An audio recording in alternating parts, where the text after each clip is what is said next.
Hey everyone, it's Kellen Brauer from RacerX back again with another race examination video from Arlington.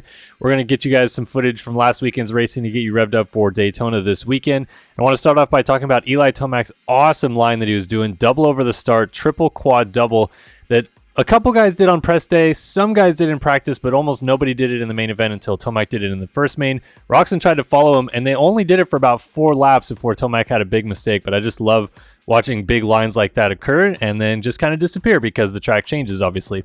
Here's another shot I want to talk about. Dragon's back early on in the first race was basically everybody blitzing except the KTM guys. You see AP here going for the triple single line, which became the line that everybody took. And then Webb was actually doing something different, which was double up and then kind of double off the top onto the tabletop. And why I think that's interesting is because it continued to not work. Even in the second race when Webb is leading Anderson, look at how much faster he was going by blitzing up that Dragon's back. He's going to use that to his advantage to pass Cooper Webb for the race lead at this point in time. But of course, as we all know, Webb actually made it work a little bit later on, because he was able to utilize this line to slowly catch up to Jason Anderson and Chase Sexton in the third main event. But I mean, look at the time difference right there that Anderson was gaining by still blitzing. But then Webb, because he was doing all these different jump lines, again, jumping through the whoops, he'd already mastered it by the time we get to the third main event. So another mistake there by Anderson. He pushes wide, Webb passes him there. And then, of course, we all know the main moment, which is Webb is going to pass Sexton for the race lead in the final race of the night to get the overall win.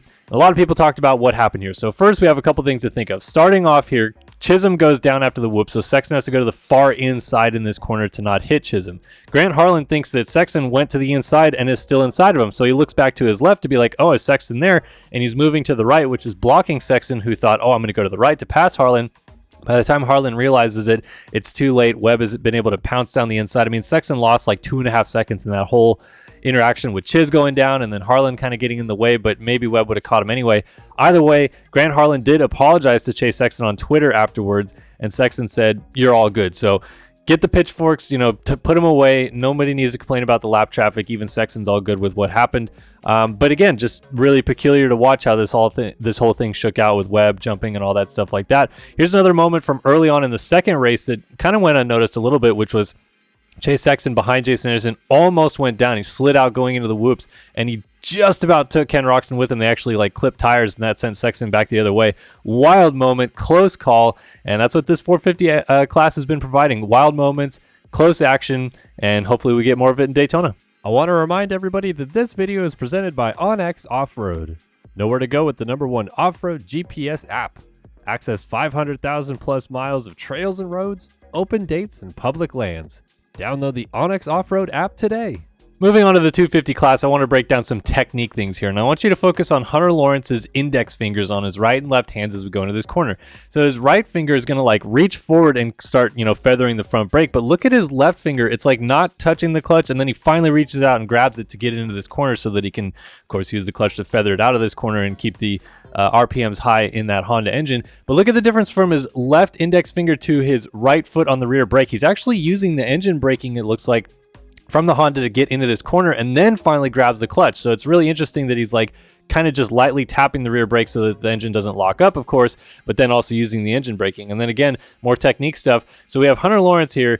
He's leading this, I think this is the first race that we're looking at right here, and he's going through the whoops with his index finger on the clutch. His left index finger is on the clutch all the way through the whoops. Now, we learned earlier this week that Jeremy Martin goes through the whoops with no fingers on the clutch. He doesn't feel that his hands are big enough to actually reach forward and touch the clutch while he's going through the whoops. So again, 2 different techniques. But then a third different technique right behind these guys, Michael Mosiman's using his middle finger on the clutch all the way through the whoops. And it's just interesting to see that these guys all have different ways that they do kind of the exact same thing. But there you have it, 3 different techniques going through the whoops with the way that you're grabbing the clutch or not. A little bit later on in the second race, Nate Thrasher had this close call that Tom caught on his camera. And this is just, just getting onto this tabletop. If he was a little bit shorter, that would have been a pretty heavy crunch, especially with that torn ACL. But nice job to just kind of collect himself. And then another close call here with Jeremy Martin in the third race as he kind of jumps to the right side of the track. This is when he's already leading Tom Vial there in the background. There's a couple laps from the end, I think, as well. And Jeremy Martin almost threw this one away as he jumped on that Oakley tough block and then bounced off and was safe and sound in the end. But I'm sure the heart went down into the stomach real quick right on that one. And fortunately for him, he was able to keep it rolling and go ahead and win that third race.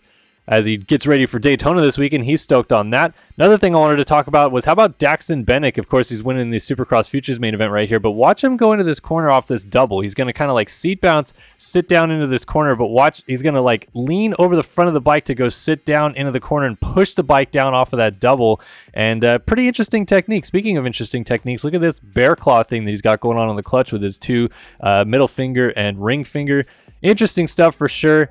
But of course, Cooper Webb gets the big win in the 450 class and builds us up for a dramatic Daytona coming up. Hopefully you guys tune in watching Race Day Live and the night show this weekend from Daytona as we go into round 8 of the championship.